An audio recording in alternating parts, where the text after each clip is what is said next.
বিশ্ব ভূরাজনীতির গরম রণাঙ্গনে মার্কিন প্রেসিডেন্ট ডোনাল্ড ট্রাম্পের একতরফা ভূখণ্ড দখলের হুমকির জবাবে আজ এক চরম কূটনৈতিক ও মনস্তাত্ত্বিক তোপ দাগল ইসলামিক প্রজাতন্ত্র ইরান। হরমুজ প্রণালীকে যুক্তরাষ্ট্রের নতুন ভূখণ্ড হিসেবে ট্রাম্পের দাবির তীব্র ট্রল করে ভারতের হায়দ্রাবাদে অবস্থিত ইরানি কনসুলেট যুক্তরাষ্ট্রের একটি অফিসিয়াল ম্যাপ প্রকাশ করেছে, যেখানে আমেরিকার গোল্ডেন স্টেট খ্যাত ক্যালিফোর্নিয়াকে সরাসরি ইসলামী প্রজাতন্ত্র ইরানের নতুন ভূখণ্ড হিসেবে ঘোষণা করেছে।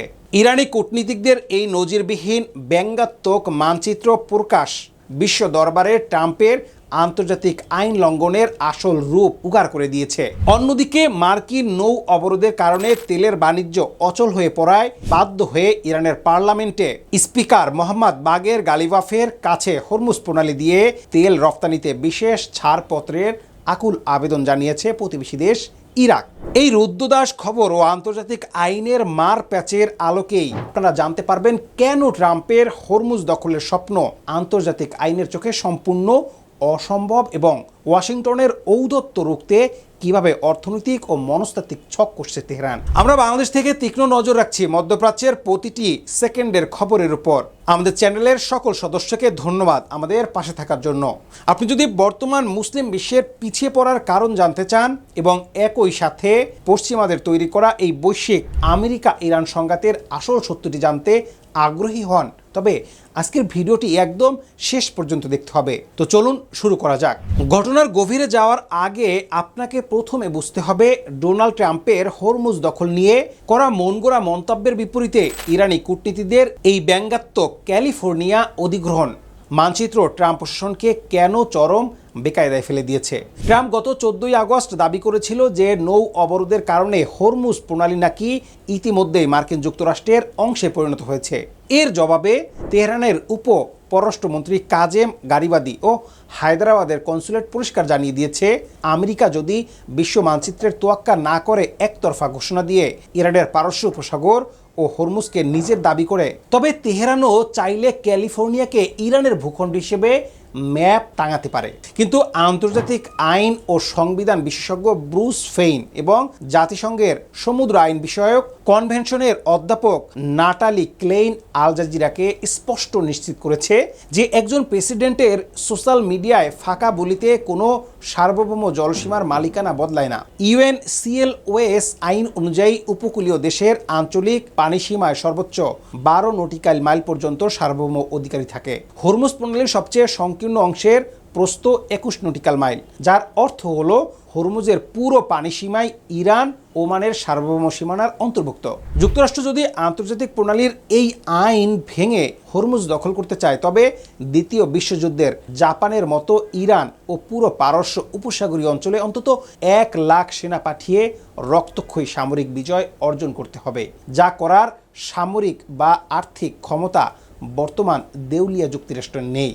ট্রাম্পের এই অবাস্তব সামুদ্রিক যুদ্ধের কারণে মধ্যপ্রাচ্যের অর্থনীতি এখন চরম বিপর্যয়ের মুখে। আজ রাতে ইরাকি নিউজ এজেন্সির চাঞ্চল্যকর রিপোর্টে প্রকাশ পেয়েছে হরমুজের সামরিক অচলাবস্থার কারণে সবচেয়ে বেশি ক্ষতিগ্রস্ত দেশ ইরাক শেষ পর্যন্ত ইরানের শরণাপন্ন হয়েছে। ইরাকের পার্লামেন্ট স্পিকার হাইবাত আল হালবুসি সরাসরি ইরানের স্পিকার মোহাম্মদ বাগের গালিবাফের কাছে বিশেষ অনুরোধ জানিয়েছেন ইরানি তেলবাহী ট্যাঙ্কারগুলোকে যেন হরমুজ দিয়ে নির্বিঘ্নে পার হতে বিশেষ বাণিজ্যিক ছাড়পত্র বা সুবিধা দেওয়া হয়। এর জবাবে গালিবাফ অত্যন্ত আশ্বস্ত করেছেন যে তেহরানের বন্ধুপ্রীতম ইরাকের অর্থনৈতিক স্বার্থ রক্ষা করতে এবং দ্বিপাক্ষিক বাণিজ্য চুক্তি বাস্তবায়নে প্রস্তুত রয়েছে, যা স্পষ্ট প্রমাণ করে যে পুরো পারস্য উপসাগরে বিশ্ব তেলের বাণিজ্যের একক লাইফলাইন আজও ওয়াশিংটন নয়, বরং ইরানের হাতেই নিয়ন্ত্রিত হচ্ছে। অন্যদিকে দক্ষিণ পারস্য উপসাগরীয় আরব দেশগুলোতে মোতায়েন থাকা মার্কিন KC-135 ও KC-46 এরিয়াল রিফুরিং প্লেন নিয়ে চরম হুঁশিয়ারি জারি করেছে ইরানের সশস্ত্র বাহিনীর chief of staff major general Ali Abdullahi. গতকাল রাতে প্রকাশিত বার্তায় জেনারেল আবদুল্লাহি সাফ জানিয়ে দিয়েছে, যেসব আরব দেশ তাদের ভূখণ্ড ব্যবহার করে মার্কিন ড্রোন বা ফাইটার জেটে জ্বালানি ভরার সুযোগ দিবে, তেহরানের স্যাটেলাইট থেকে তা লুকানো যাবে না। ওয়াশিংটনকে যে কোনো অবকাঠামোগত সহায়তা দেওয়াকে সরাসরি ইরানের বিরুদ্ধে মার্কিন যুদ্ধে অংশগ্রহণ হিসেবে গণ্য করবে আইআরজিসি এবং সে অনুযায়ী প্রতিশোধমূলক মিসাইল হামলা চালানো হবে। সব মিলিয়ে আজ পারস্য উপসাগরের রণাঙ্গন এখন আমেরিকার সাম্রাজ্যবাদী অহংকার ও ইরানের কঠিন প্রতিরক্ষার মহাসংগ্রামে রূপ নিয়েছে। একদিকে ট্রাম্পের অবাস্তব ভূখণ্ড দখলের স্বপ্নকে ক্যালিফোর্নিয়া দখলের ব্যঙ্গাত্মক মানচিত্র দিয়ে বিশ্বমঞ্চে হাসির পাত্র বানিয়েছে তেহরান। অন্যদিকে আন্তর্জাতিক আইনি ভিত্তি ও আঞ্চলিক তেলের রাজনীতিতে ইরাককে পাশে টেনে এনে মার্কিন আধিপত্যকে সম্পূর্ণ অচল করে দিয়েছে মোস্তফা খামেনির কূটনীতিবিদরা। এখন দেখার বিষয় ওয়াশিংটন কি তাদের এই ব্যর্থ নৌ অবরোধ ও অবৈধ দাবির পথ থেকে সরে আসবে, নাকি ক্যালিফোর্নিয়া হারানোর মতোই পারস্য উপসাগরের নিজেদের সমস্ত সামুদ্রিক কর্তৃত্ব চিরতরে হারিয়ে বসবে, তা সময়ের সাথে সাথেই পরিষ্কার হয়ে যাবে।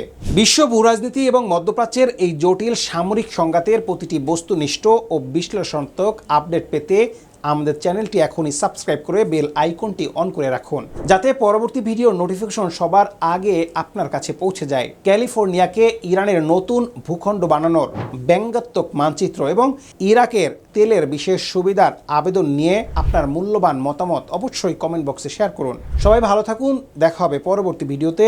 আল্লাহ হাফেজ।